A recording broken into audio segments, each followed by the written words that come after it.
Hi, I'm Anthony Newbold. Welcome to A Closer Look, where you, the public, get an opportunity to hear unique insights and in-depth discussion with people who help to put policy into action. And this week, we're fortunate to have with us again the Commissioner of Police, Paul Rolle. Commissioner, welcome again to the show. Thanks to be here, Anthony, and good afternoon.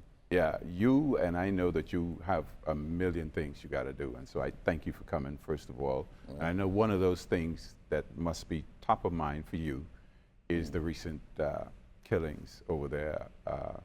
Chesapeake? Yeah, and I know you can't tell us much about it. What can you tell us in terms of the extent of the investigation? And I can tell you the investigation on that is progressing slowly but surely. We have a better understanding now as to what may have happened, and so we're following some leads in that regards. We have not yet identified those persons that are responsible, though the information is leading to those that may be responsible. One area of concern, and I've heard discussions about this, must be the spread of false information. Not only about this case, but in general, and certainly about this case involving your men at some point. Yeah. Can you prosecute people for telling lies like that? Yeah. What do you do with that? Yeah, persons can be prosecuted, but I think, Anthony, we need to sensitize persons in the community about the spread of this type of information, and particularly persons making and repeating this unsubstantiated information. I was distraught when I heard the comments, and even at some point went to the extent of naming certain police officers.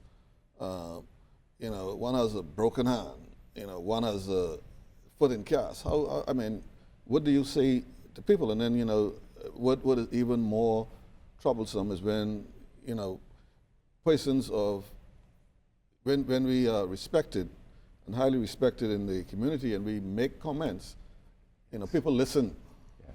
People listen and they believe, although we are saying things maybe casually. And then I think the other thing that, in the media, we have to also, in the mainstream, Yes. we talk about the fourth estate, and social media now, some refer to it as the fifth estate, and a lot of time people take those things in the social media as truth. Yeah. Once they are saying it, and a lot of times, people repeat that. Yeah. I notice, and I'm at your homepage, the police, you're asking for help from the public with Yes. information. Yeah, we continue to, this is a partnership with the police and the public. We cannot police this country alone. The police are the people, and the people are the police. We police by consent, and it goes back to my comments a moment ago.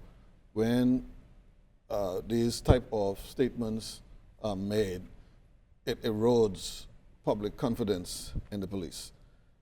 I have an awesome task, and I've been over the last year and prior to me, previous commissioners, in trying to maintain public trust. We've been doing a whole lot of things, and it's almost as if you're fighting against yourselves. Yeah. As much as we do to try to assure the public, and then you see this. I mean, Yeah. we've taken a beating over the last month or so. There were personal attacks even on me. Yeah. You How, know, how do you deal with that? You not only the commissioner of police, you're a father. You know. It is difficult, and then particularly, as you said, I have children. Yeah. I have children, and it's troubling when I see the extent Yeah. that, again, I say responsible people in our community will go to make a point. Yeah. And I don't want to elaborate too much on my particular defamation case, but I have a daughter. My daughter is older than at least 70% of the females in the Royal Bahamas Police Force, and I have the utmost respect Yeah. for those officers. Yeah. Listen, I know that something happens and you would say you don't want to talk about it or you can't talk about it, and people believe you just being difficult. But there is some legal jeopardy depending on what you say, isn't there? Yeah, and there are, certain matters that are sub judice. I cannot Right. get into it. And even when we deal with information pertaining to these murders, there are certain aspect of it that we cannot, and it's not really for public consumption Yes. at this time. And then you don't want to jeopardize the investigation as we go along as well. Let me ask you, they talk about the 48-hour rule. If the case isn't solved within the first 48 hours, then the chances of it being solved decreases by half. Is that something that holds true for you? I don't know that that holds true, because a lot of times what happens, Anthony, is, people are still shocked. Yeah. People are afraid. And as people realize, listen, the police need this information, and there are persons, sometimes they be carrying this with them, and they just need somebody that they can talk to confidently, and they would share those information. So we have several murders that are, and most of them usually are solved after 48 hours. Long after 48 hours. So I don't, that is an old theory. Yeah. Okay, but things have changed. The way we have conducted investigations, this particular investigation now, we are relying heavily on technology. Yes. And so, and those things take time. Yeah.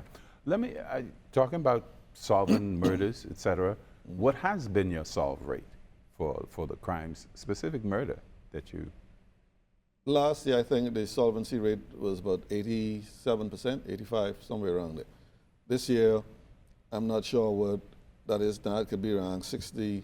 Of course, with this last murder, that would have dropped it back. We should be at about 40 murders right now for the year, and I'll have to check to see the number. I'm saying it's not at 85%. It's probably a little lower now. And then as one break, Yeah. and then you find that you're able to solve several murders at once. Is it semantics, or is there a difference between calling an incident homicide or murder? There is all, not so much semantics, but all killing of a human being by another human being is considered homicide. Okay. But all homicide are not murders. When you talk about murder, you now bring in the premeditation, Yes. and all of those other good stuff. You got malice, but you have homicide. I could do something now and accidentally kill you. That's still a homicide. That's a homicide. Yeah. You get into a fight, and Murder is more willful as it's opposed intense. to a homicide. Yeah, it's intense. And that's where you separate. You have manslaughter, by negligence, you have murder. We don't in the Bahamas use murder in the first degree or the second degree. It's murder. It's just strictly murder. Yeah. Those, the circumstances would be taken in mitigation during trial. That's not for us to determine. Yeah. Talk to you some more about your staff levels, but we got to take a break. We're speaking with the Commissioner of Police, Paul Rolle. We'll be back on a closer look after this.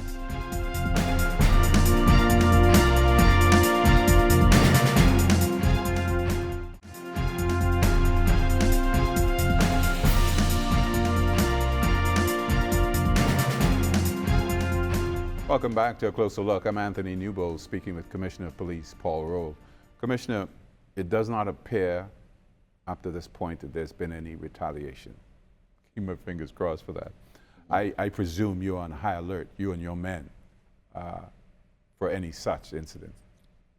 Yeah, and and that's kind of where I draw those limits as to what I say. Yes. Okay. Because we have been doing a whole lot to try to mitigate. Yes. And as I said in another place, retaliation against who?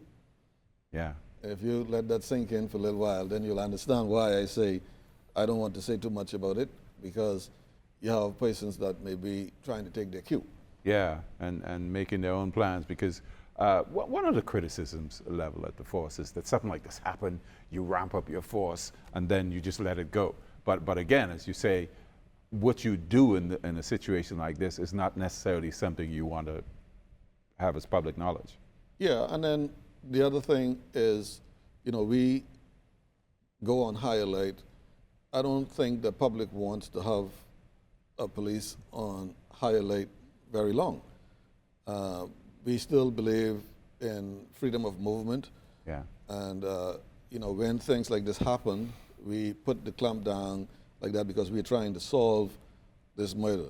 And I would ask the public to be patient because this is for the good of all. Yeah. My responsibility is to keep everybody safe. When things like this happen, we ask the public to give us information. We try to identify who those persons are that were responsible for it, and then we can bring them to justice. The way we do that sometime is we want to make sure that nobody goes into Kemp Road and try to do anything further, and also want to make sure that the persons in Kemp Road feel safe. Yeah. High-powered weapons were used in this incident, something that's all too common. Do you know where these guns are coming from? What can you do to stop them from entering the country?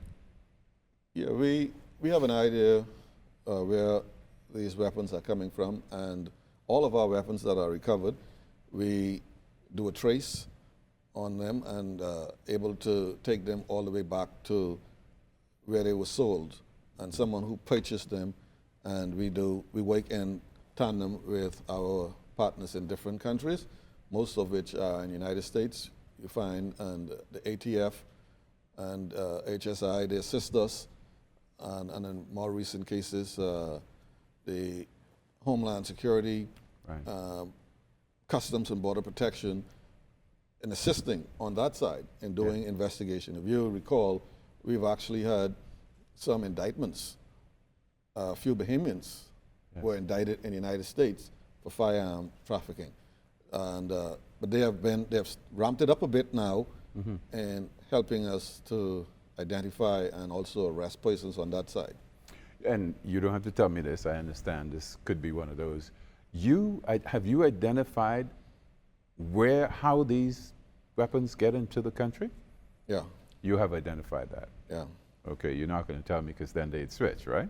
No, and then we have some active investigations Yeah. going on. Yeah. Listen, you have access to technology. You referenced this a little earlier. Drones, CCTV, the shot spotter. Right. How much is technology playing a part in helping you solve crimes these days? Quite a bit. I'll start with ShotSpotter. This latest homicide, we received the alert via ShotSpotter, and officers responded. We have had other alerts on ShotSpotter, and officers responded and were able to meet the guy there with the firearm and were able to arrest him. I'm satisfied that ShotSpotter is paying its dividends, and we are going to continue to rely on that particular, and now are in the process of expanding the technology.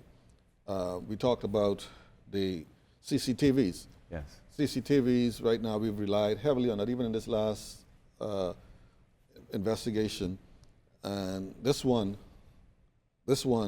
is one of the first when I talk about technology where CCTV plays a critical role, because it's now helping us to get those answers that we wanted. And we had a meeting last week to apprise the family as to what is going on and show them the movement of these persons. Yeah. The drone technology is new. We've been testing drones over the last few weeks to the integration between the ShotSpotter, CCTV, and drones, such that immediately after ShotSpotter now, the drone is nested. And I think we have 5 stations, and one is going to be at Wolf Road Station, for example, and so in quick time, that drone can lift and see persons, and we'll be able to to get those shots. But we also have CCTVs in those areas that we're able to pick up and identify some of those vehicles involved in that. Are you planning to expand that CCTV? Because I imagine that must be a very important tool. Yeah, we are in the process right now of expanding the CCTV coverage in New Providence. We called the government had signed a contract late last year, and I think we're taking it up now to, is it 800 cameras throughout the city, mainly in New Providence. Yeah. Okay, we're going to talk some about gangs, because we heard about gangs. This incident was supposed to involve gangs. We got to take this break and we talk about it when we come back. Commissioner Paul Rolle is our guest on A Closer Look. We'll be back after this.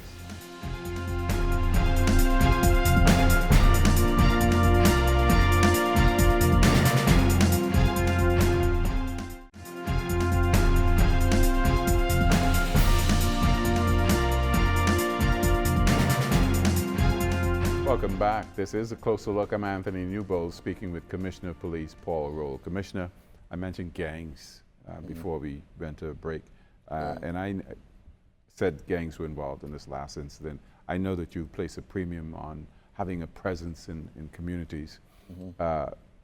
This may be a good time for me to ask you about your policing plan, how it might impact your plan, the incidence of young men joining a gang. Yeah, what we're doing, Anthony, is we have quite a number of initiatives targeting our young men and women, young girls and boys. Because girls are involved in gangs as well. Of course, young persons. Young persons. Okay, so it's not gender specific anymore, and so we have been doing things. One of which is to get them comfortable around police, show them some positive behavior, mentorship, and getting them involved early. Yeah. Because you find that in several of the schools, persons begin getting into the gang behavior, and then they are recruited by the more mature criminal gangs in our community to assist. Yeah. And so you have those youngsters who don't have a father figure to mentor them, and you have someone that they're offering that. Yeah. You know, that's difficult for them to say no. Yeah. You, and again, I understand I'm asking you these questions. You may not be able to speak to them. Do you have intelligence on how many of these young men are joining the gangs, where they're coming from, why? The young men are coming from our community. These are our children. And we've constantly... Yeah, and I ask that because, you know, we may sit here and say, well, they come from Kemp Road or they come from Baintown, but gang members can come from any number of it's not, families. It is not Kemp Road specific. Yeah, that's what I mean. It's not Kemp Road specific. Anthony, I'll tell you, about a half an hour before that incident happened, I was in Acklands having lunch. And a young man came in and he was, you know, Kemp Road is a bad area. And I'm like, no, Kemp Road is not a bad area. Kemp Road is a good area. And, but you have some bad people. Yeah. Okay, and I left, went into Exuma, and I was speaking to my officers. On my way, I got in late with Shot Spotter. Yes. And I said, maybe they're testing it. Yes. And while I'm sitting talking, my staff came on, he whispered to me that 6 persons were shot. Yeah. And I mean, it took me a moment to compose myself, and I tried to hold it, you know, and I had to say to the officers what was going on. And I have to leave and head back to Nassau. But no, we have had persons in these gangs who come from all communities. The communities are just a name. Yeah. Okay, we have persons living in all communities who need help. Yes. And so I don't want to, and that's why if you look at what we do, we go into all the communities and what we consider the lower belt and the upper belt communities. You'll find the police officers interacting with persons, and we are doing, offering the programs and initiatives in those areas. Up to them if they want to participate. We encourage them. If you know you have youngsters and they need some guidance, a allow us to help mold them. Yeah. That's the youth part of your policing plan. Give me a couple areas, because we're running out of time. Give me a couple areas of your policing plan that you have decided to place the focus on and to give priority to.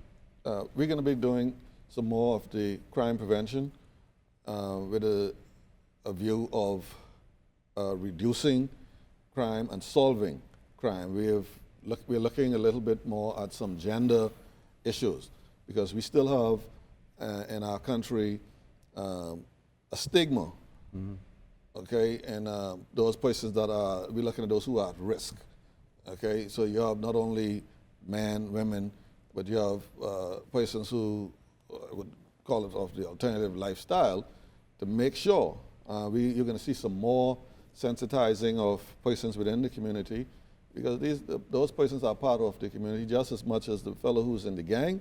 Yes. And the one who's in the pulpit. Yes. And we have to find ways to reach them and to ensure a peaceful society for everyone. There's been a lack of tolerance, and I think all of us have to learn how to be tolerant of one another. Yeah. And of course, I believe technology will be a huge part of what you do with your plan as well. Yes, we touch on the technological aspects. You look at our control room.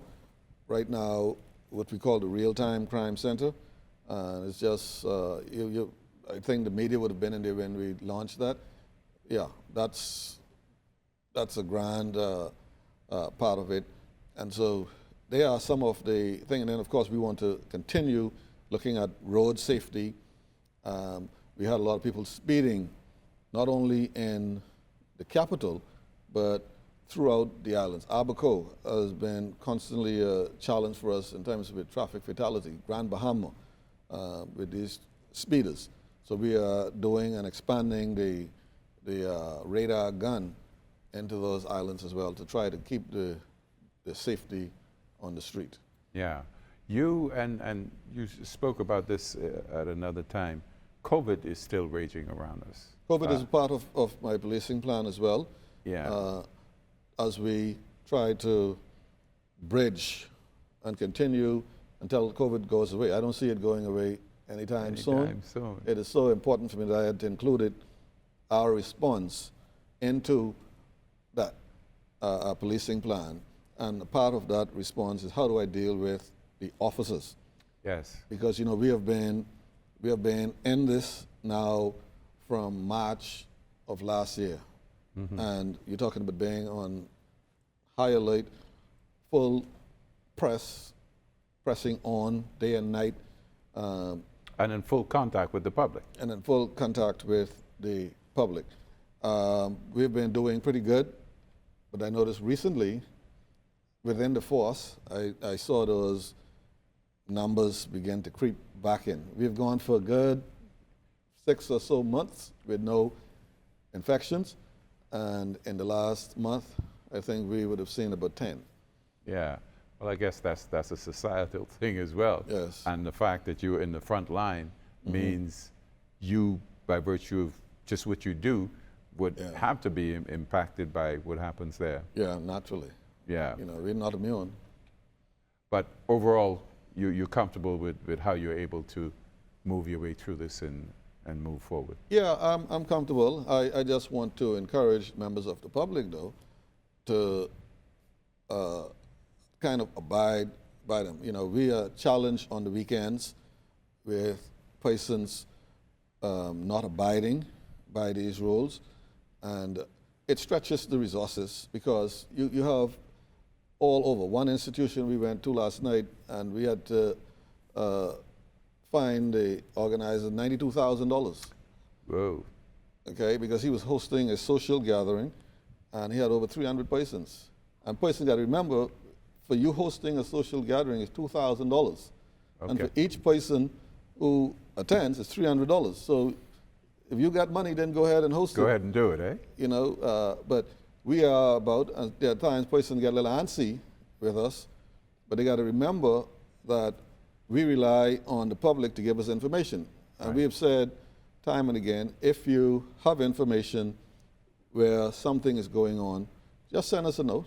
Yeah. and we'll have someone go and check.